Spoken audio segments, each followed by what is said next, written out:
Na asante sana na karibu tena ndugu wasikilizaji watazamaji wa Baraka1 TV kokote ambako mko nasikiza matangazo yetu. Mimi ni ndugu yako Rajabu Wakili Kabonga, ikiwa ni tarehe 24 na mwezi wa 5 2026. Ni majira ya saa 9, kipindi ni habari na maelezo. Na kipindi hiki kitajikita katika masuala makubwa mawili.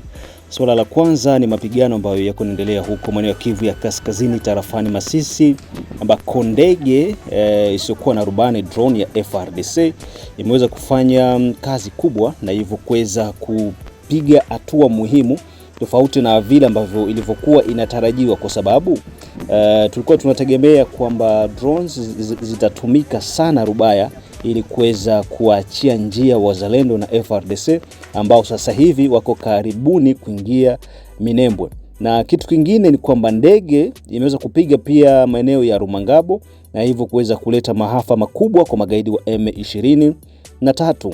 Na yote tutagusia pia lile swala ambalo nilizungumza juzi kuhusiana na Makobola, Kahama pamoja na Makobola yote kiujumla, na sehemu ambazo ziliweza kukumbwa na maafa baada ya RCD Goma na CNDP AFDL na basi sasa hivi ni M23 kuweza kufanya mauaji ya kimbari, na wale ambao walisababisha mauaji wamoja wako ndani ya jeshi la FARDC ambao walijiunga baada ya mixage na brassage za RCD Goma, na pia wakafanya hivyo wakati wa CNDP, na wengine pia wakatoka tena wakaenda kuungana na M23 ambayo kwa sasa iko inaleta maafa mashariki mwa Jamhuri ya Kidemokrasia ya Kongo. Niko peke yangu leo, siko na Rafael Rojeseko, na ni kutokana na harakati za kikazi. Kwa hiyo karibuni sana, naendelea kufuata matangazo yetu pia kupitia Mwangaza TV. Ukifuata Mwangaza TV utakutanana na matukio mengine mengi ambayo hapa Baraka1 TV huko unayasikiliza, na usikose kushiriki na sisi kupitia Operation Saidia Muzalendo ili kuwa kwanza kupata habari zetu. Make sure kwamba una like na kusubscribe Baraka1 TV. Tukianza na hili swala la huko maeneo ya Rumangabo. Taarifa kutoka Rumangabo zinasema leo hii siku ya Jumapili majira ya asubuhi ndege ya FARDC imeweza kupiga na hivyo kusababisha maafa makubwa kwa magaidi wa M23. Vitu muhimu kwa upande wa magaidi wa M23 vimeweza kupata hasara kubwa. Kwa nini wamelenga Rumangabo na kwa nini wameanza kutafuta jinsi ya kudestabilize Rumangabo ili kuweza kupata nafasi ya kusonga mbele zaidi? Kumbuka kwamba hapa resama magaidi wa M23 wametokea Rwanda na jeshi la Rwanda, wamekuja Goma, wamekuja Bukavu, wakajigawa. Wamoja wakaenda upande wa Kaziba, baadaye tena wakarudi kutoka Kaziba kuja Nyangezi, wakapanda maboti pia wakaja tena Goma. Wengine walikuja kuingia Goma wakapanda njia ya kwenda Rubaya kwa lengo la kwenda kusekirize Rubaya, huku Rumangabo ikijulikana kuwa ni kitovu cha mafunzo pamoja na chanzo kwa niaba ya magaidi wa M23.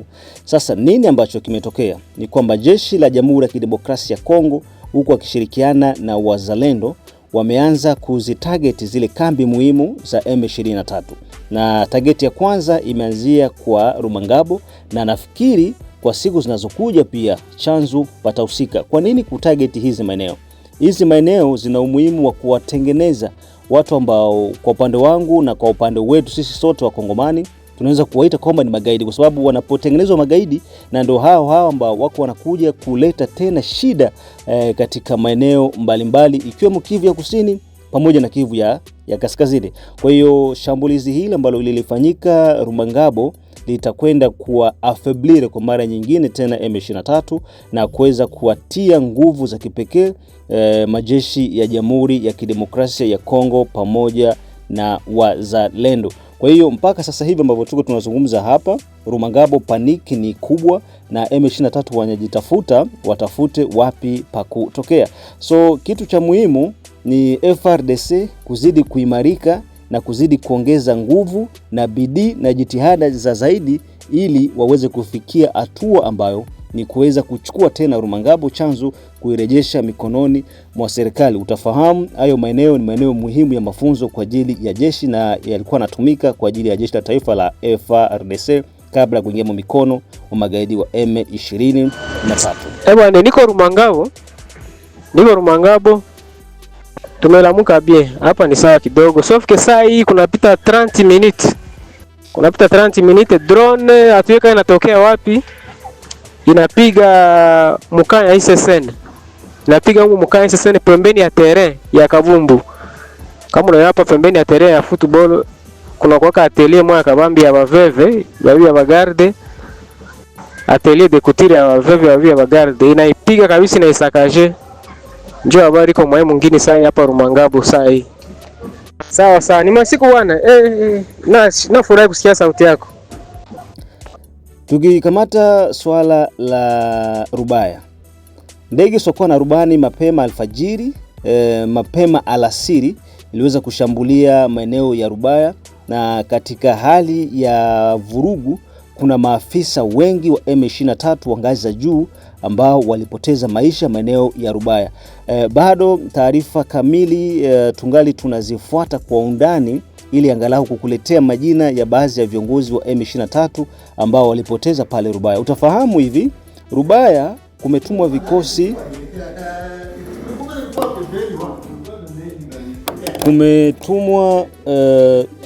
vikosi vingi vya M23. Na hivyo vikosi ambavyo vimetumwa vya M23 huko Rubaya, lengo lilikuwa ni kuenda kuzuia avance ya FARDC pamoja na wazalendo.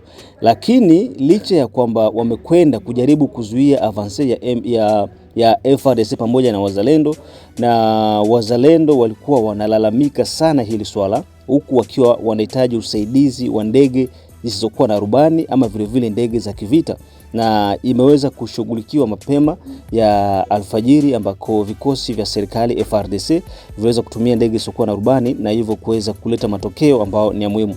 Haya matokeo ni ya muhimu sana kwa sababu yatakwenda kufungua njia na kufanya M23 watafute njia ya kutokea. Unajua Rubaya ni pointi moja muhimu sana ambayo iko na ngome nzito. Vikosi zaidi ambavyo vilitoka Rwanda juzi kati jana, vyote vilijielekeza wapi? Huko maeneo ya Rubaya. Lengo lilikuwa ni kwenda kusekirize, kurenforce juu ya kuzuia avance ya FARDC. Unajua katika milima yote, katika vijiji vyote ambavyo vinaizunguruka Rubaya vimekuwa tayari vimekwisha kuvamiwa na majeshi ya serikali na wazalendo. Kwa maana hiyo access ya kusema kwamba M23 waweze kumaintain imekuwa iko ni ngumu sana kwa wao kuweza kumaintain. Wale ambao walijaribu kukimbia Rubaya walikutanana na wenzao ambao walikuwa wanakuja kuongeza nguvu. Sasa katika kujaribu kuzungumza kwamba tusonge ama turudi nyuma, oda ilitoka kwamba yeyote mwenye atajaribu kurudi nyuma aweze kufanyweje, ashambuliwe. Kwa hiyo kwanza kulitokea mashambulizi ya wao kwa wao kati ya M23 wao kwa wao, wenye walikuja na wenye walikuwa wanajaribu kukimbia moto wa FARDC pamoja na wazalendo. So hii imekuwa iko na impact muhimu kwa sababu wakati adui yako anaanza kukosana, wanaanza kupigana wao kwa wao, wewe inakupa nafasi ambayo ni muhimu. Kwa hiyo mpaka inafika mida hii ya mchana, ushindi uko unaelekea upande wa wazalendo pamoja na FARDC, na hili shambulizo ambalo limefanyika limekwenda kuwavunja nguvu kabisa magaidi wa M23. Licha ya magari, uwezo, watu wote ambao wamepelekwa kule, lakini wamekutanana na kitu ambacho kimekuwa ni ngumu na hawawezi katu kukivumilia. Sasa nini ambacho kiko kinaendelea sasa hivi? Wazalendo walikuwa wanahitaji usaidizi wa silaha nzito. Unafahamu kwamba mzalendo hana ruhusa ya kutumikisha silaha nzito. Ina maana yeye anatumia silaha za kawaida, kisha silaha nzito ambazo ni zile backup, zile arme d'appui zinakuwa ziko nyuma, na ambao wanazitumia zile arme d'appui ni FARDC peke yao, ikiwemo pia ndege, drones ni FARDC ndio wanazirusha, wao ndio wanazitumia. Kwa hiyo kidogo kulikuwa kuna mushkeli hapa katikati. Kwa hizi siku 5 za mapigano walikuwa wanahitaji kupata backup ya drones kwa sababu iweze kuwafungulia njia, na baada ya malalamiko pia viongozi wamesikia, ikabidi umuhimu, licha ya tangazo ambalo sio rasmi, ilikuwa inasemekana kwamba Commandement General ya FARDC ilikuwa haitaki matumizi ya drone rubaya kwa sababu ya kutokuferi panike watu walikuwa wanaanza kukimbia wakitafuta jinsi ya kujisove. Na katika kavuyo hiyo ndio pia kama unavyojua M23 wanatumiaga nafasi hiyo pia na wao kufanya maafa yao, na kuna wakati hata wao wenyewe pia wanatupaga grenade kwa watu kisha wanazingisia kwamba ni mabomu ambayo yamerushwa na serikali. Lakini kwa hii frappe ambayo ilikuja ya FARDC, nafikiri itakwenda kuweka njia wazi, na muda wowote kuanzia sasa hivi ripoti kamili za kuanguka kwa rubaya kuingia mikono ya FARDC na wazalendo itakuwa ni hivi karibuni. So nikupe nafasi ya kuweza kusikiliza kile ambacho kimefanyika, kisha tuchukue ili swala la rebellion, mauaji, masakra ambazo zimefanyika sehemu mbalimbali. So ungana na Baraka1 TV, na pia nikumbushe tu kwamba usikose kuwa unatembelea Mwangaza TV ambako utakuwa unakutanana pia na matokeo mengine mengi ya yote ambayo yako nazidi kurindima kutoka mashariki mwa Jamhuri ya Kidemokrasia ya Kongo. Kikubwa ni kushare, kusubscribe pamoja na kulike Baraka1 TV na pia kushare Mwangaza TV. Unapokuwa unafanya hivyo, unakuwa unaweza kusaidia kuweza kukuza na pia kuwapa taarifa wengine wale ambao wanakuwa hawana taarifa hizi. Vile vile unapata matangazo kupitia Mutula FM maeneo ya Shabunda. Mimi ni ndugu yako Baba la Baba, the one and only town DJP. Mbusikiza hii. Jamani, ni wakaribishe tu na niwaambie kwamba karibuni sana kwa wote ambao mko natizama matangazo yetu sasa hivi kutoka mashariki mwa Jamhuri ya Kidemokrasia ya Kongo. Mimi ni ndugu yenu Rajabu Akili Kabonga, Baba la Baba, the one and only town DJP. Nataka nikuletee tafsiri ya hizi picha hapa. Unaona hizi picha unaweza kuziangalia. Nikianza na hii picha, Croix Rouge, soda, mwanamke, soda, mwanaume. Croix Rouge anakuja kufanya usekuru, kuja kuokoa. Sasa anakuja kuokoa nini? Ama anakuja kusaidia. Anakuja kusaidia nini? Hii soda, raia, nyumba iko inachomwa moto. Hawa waliingizwa ndani ya nyumba, huyu na huyu wakajaribu kukimbia, wakawapiga masasi. Huyu ambaye alikuwa ngali natoka naye wakampiga masasi. Wale wenye walibakia ndani ya nyumba wakachoma nyumba moto. Kisha sasa huyu anakuja kuzika. Hapa ni wapi? Ushasoma. Hapa ni Makobola, Kahama. Tarehe 30 mwezi wa 12 1998, siku ya 3 saa 5 na dakika 23 za asubuhi. Mauaji ya kimbari yalifanyika Makobola. Tuko na Makobola mbili. Makobola ya kwanza ngambo ya Uvira, ya pili ngambo ya Fizi. Mauaji mengi yalifanyika Makobola ngambo ya Fizi. Hapa Kahama, Ahamba, kuko Iamba na vijiji vingine. Juma Makobola ni kubwa, sasa iko na mavijiji mle katikati. Kwa nini nataka niseme hivi? Nataka niseme hivi sio kwa ajili ya kwenda kufukua kenye kisha kaziko, lakini ni kukumbuka wale wenye walipoteza maisha bila kuwa na hatia na bila sheria kwao kukamatwa. Ndio maana wanasema après la guerre c'est la justice. Il faut que la justice ifanye kazi yake. Hili jeshi ambalo liliua hapa ni jeshi la nani? Ni jeshi la Rwanda. Après la guerre c'est la justice. Et la justice soit faite à tout le monde. Hawa ni wanajeshi wa Rwanda kupitia RCD. Ni 1996 ndio mauaji ilifanyika hapa. Mzee alikuja 1996 wakachukua nchi, 1998 RCD ikaanza, ndio vile walikuja na hiyo. Sasa nataka kumaanisha nini? Ambacho nataka kumaanisha ni kwamba wakati watu wanafanya hii kumbukumbu ni kwa ajili ya kukumbuka ndugu zetu, jamaa na marafiki wenyewe walikufa bila kufanyiwa sheria. Sasa leo hii tuna faire face na mouvement ya M23, na hii mouvement ya RCD ndio ile M23.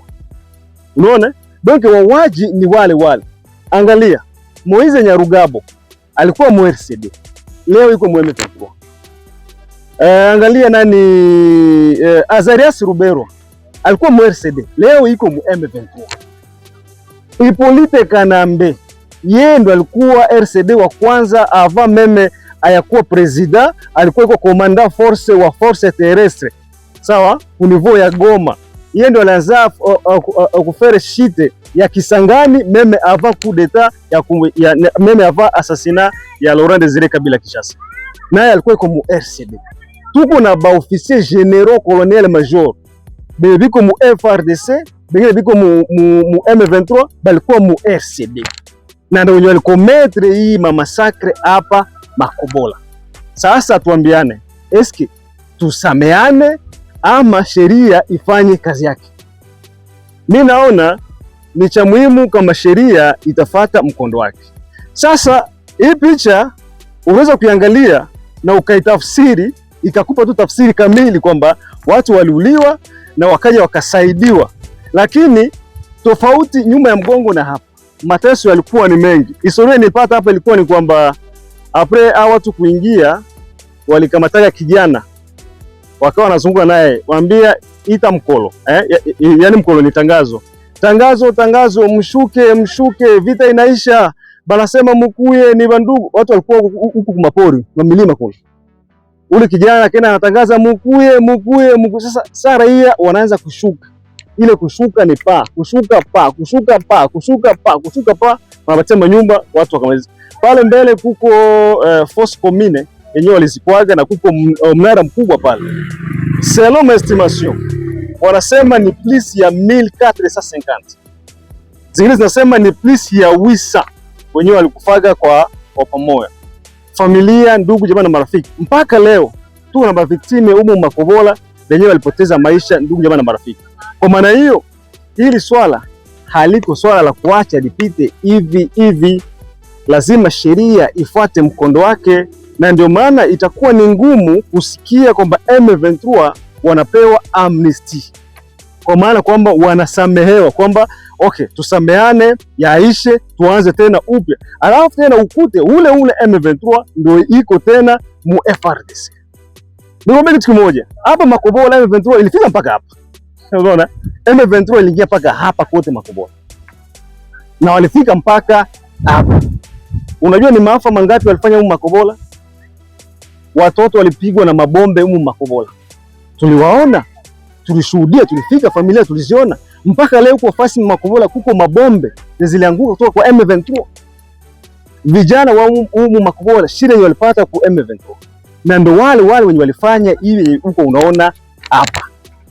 Kwa maana hiyo tunatakiwa kila Mkongomani kwenye hiko akuwe na hii kumbukumbu kwamba watu ambao wametufanyia haya wapo, na sisi ni lazima tuwe tunaenzi haya mambo. Ndio maana kuna kitu kinafanyikwa inaitwa mwalo. Mwalo ni kwa kukumbuka mauaji ilifanyika maeneo ya Fizi, nisema mbalimbali kwa Makobola, wa Mlema, Baraka, Walolenda, sehemu mbali mpaka Kasika kule maeneo ya kule. Kama unaenda Maplene unapanda juu Kasika, kama unaenda mwa territoire zingine Mutarule, pia Maplene ya Ruzizi kulifanyika mauaji. Kwa hiyo ni sehemu mbalimbali. Sasa wanafanya kitu kimoja juu ya kuwa na wakumbuka ndugu zetu, na ndio maana tukasema pia tufike hapa ili tuje tuoneshe kwamba ndugu zangu, huko sehemu kuna hivi. Je, ushawahi kufika Makobola Kahama? Kama bado, basi niko Makobola Kahama, na hapa kulikuwa M23, lakini walipigwa wakakimbia Kahama, wakakimbia Bangwe, wakakimbia Uvira, na hivyo wamekimbia Muplene yote ya Ruzizi, wako Kamanyola na wanazidi kufuatiliwa na vikosi tifu wa serikali. Kwa hiyo kikubwa ni kuendelea kushare na kusubscribe Baraka1 TV na Mwangaza TV na hivyo itakufanya uwe wa kwanza kuwa unapata haya matukio yetu kila wakati. Bye bye.